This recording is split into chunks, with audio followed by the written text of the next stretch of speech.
Hi everyone, welcome to the Kendeda Building for Innovative Sustainable Design. This building was built last year in part with support from the Kendeda Fund to construct a building to the highest level of sustainability standard that's available, and that's known as the Living Building Challenge. The Living Building Challenge has a number of different criteria that they call petals that relate to sustainability and include water, energy, health and happiness, materials, equity, and health and happiness and beauty. Yeah. So all of those criteria are taken into consideration in constructing a really sustainable building. So what we're going to do now is we're going to enter, and today's tour is going to be focused on the Equity Petal. Before we go in, I'm just going to read you the description of the Equity Petal. The intent of the Equity Petal is to transform developments to foster a true inclusive sense of community that is just and equitable regardless of an individual's age, class, race, gender, or sexual orientation. So, what I want you to consider as you enter this building and as you sit down inside, because that's what we're going to do next, is I would like for you to think about what buildings on campus you feel most comfortable entering. What is it that's inviting about the entryway? And what about when you're inside the building? What kind of environment feels welcome when you enter? And what makes a building uninviting or unwelcoming? Perhaps experiment with going in a few buildings on campus or near where you live during business hours and make a note of how the space makes you feel. So what we're going to do now is we're going to enter this building, and I'd like for you to quietly observe how you feel as you enter, and then observe how you feel as you sit down. And take out a piece of paper and make a note of all of the questions that are on the following screen as you enter. So here we're going to go in together. I'm going to put on my mask, so I'm going inside. All right, and let's enter this building together.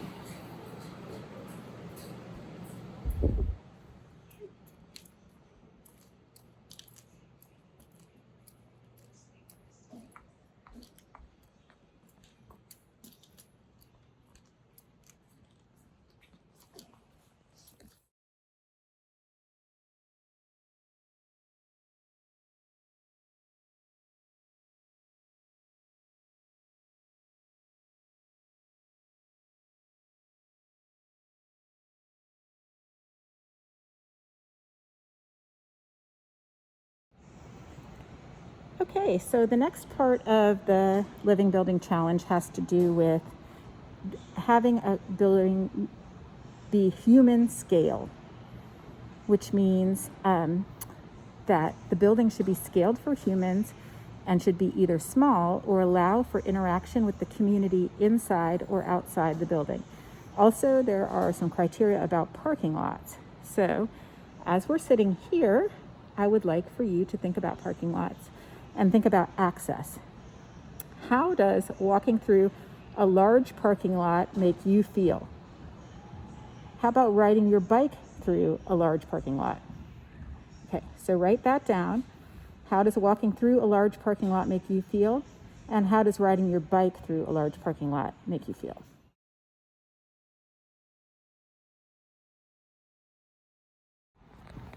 Okay, now I'd like to highlight some of the design features of this building that relate to equity. So if you are sitting here on the sofa in the atrium and you look up, you will see these panels. So all of the floors in this building are constructed out of these 8-foot by 8-foot panels. And the 8-foot by 8-foot panels are boards that have been nailed together. We'll talk more about those boards when we talk about the materials in the building. but the boards are 2x4s and 2x6s that have been hand nailed together and constructed by a company known as Georgia Works. And Georgia Works is a workforce development company that trains formerly homeless individuals on how to contribute to the construction industry in Georgia. And they built all of these panels. So a large part of this building was constructed by people in this workforce development program. Okay, another feature that I would like to point out, because we're sitting right in front of it, and you really can't miss it when you come in the building, is the ramp. So you can see this, we've got the stairs on that side, but we also have the ramp that leads us down to the lecture hall.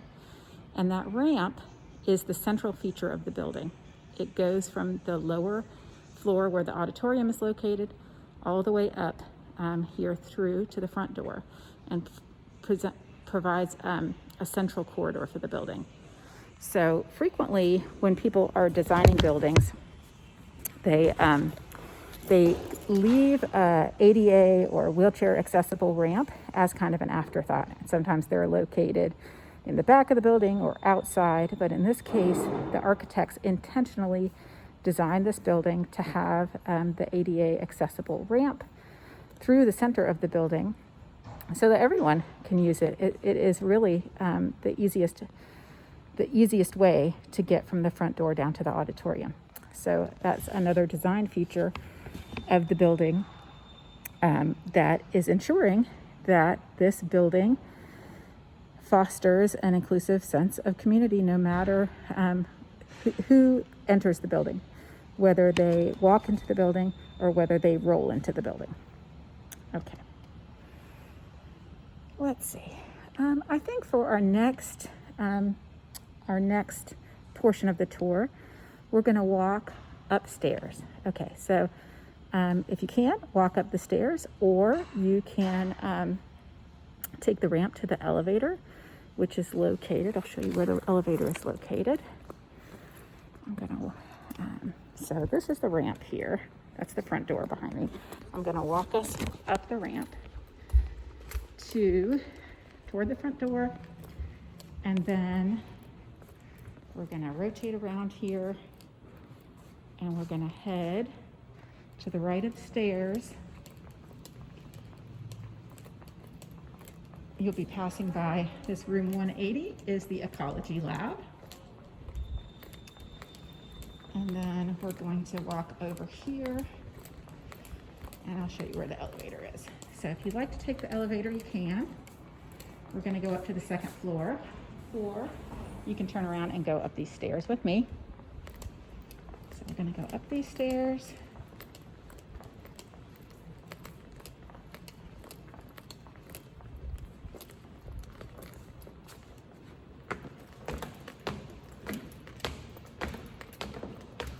And I'm going to point out another feature.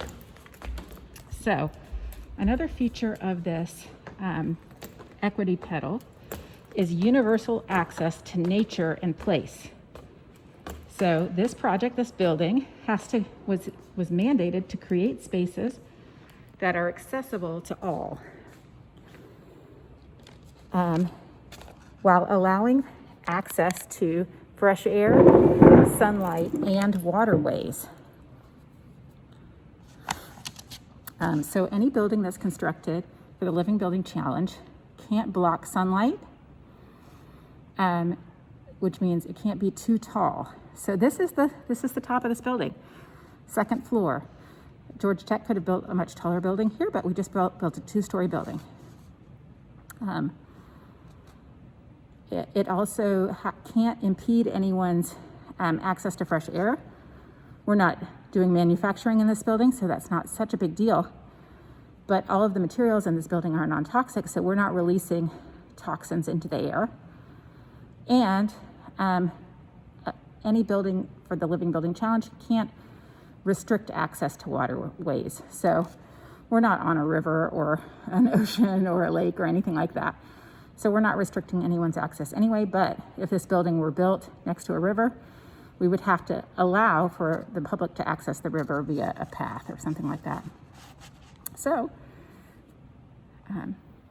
your next assignment is to think about what kind of buildings restrict your access to light.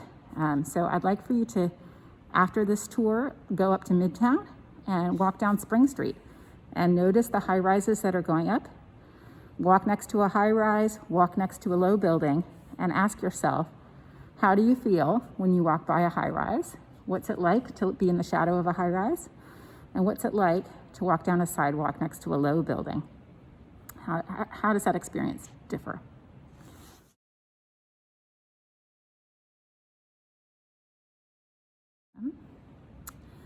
So a few other things that I can kind of point out while we're right here are the roof. So this is the roof behind me, and there are beehives out there and a garden, including a vegetable garden.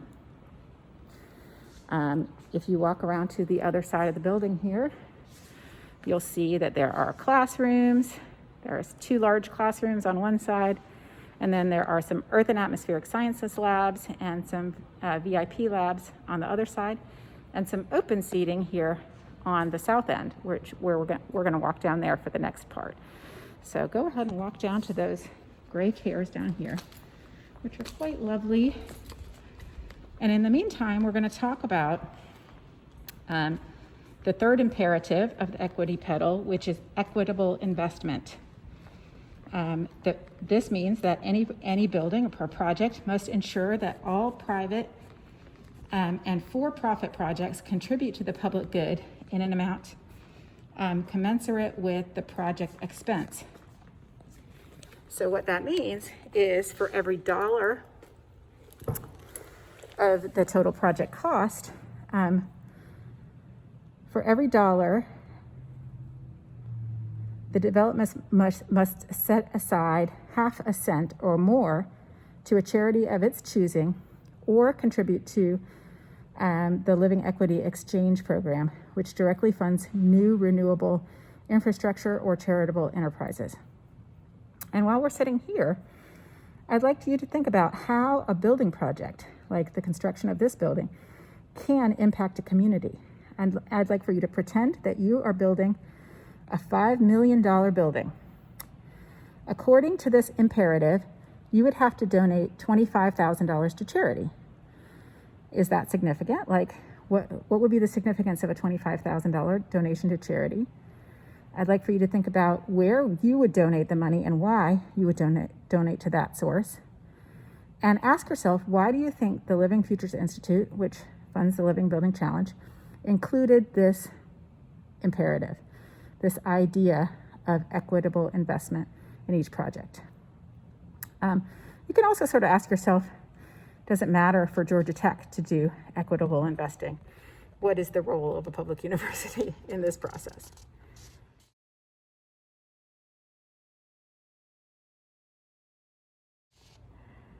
Okay. And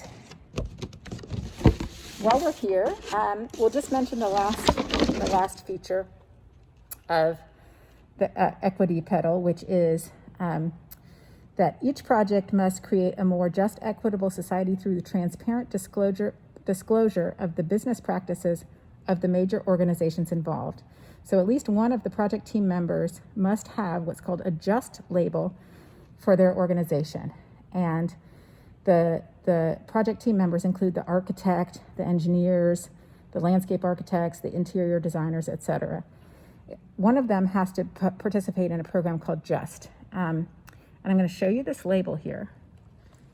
So this is the JUST label, which is almost like a nutrition label for companies.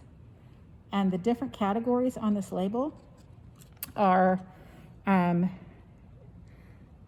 ratings. So you see these little blocks, they're giving them ratings on all these categories, like diversity and inclusion. What is the gender diversity in the firm? What's the ethnic diversity? How do they rate on inclusion and engagement?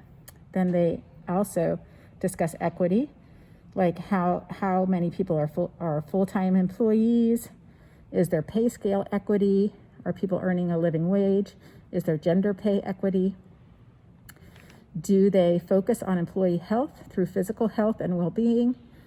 How are the employee benefits? Do they get healthcare, retirement, medical leave, training, etc.? How much are they contributing to local communities through volunteering? Do they consider animal welfare in the work that they do? Do they produce positive products? And then how do they do their purchasing? Do they use equitable purchasing? And what is the supply chain for them? So as this building was being built, the people who were contributing to the project had to consider aspects of their own type of business operations in order to be considered to be the architects, to be the engineers, to be the contractors that were building the building. And that was a big thing for the architects. We've got Lord X Sargent was the architect for this particular project, and they are a JUST certified company now.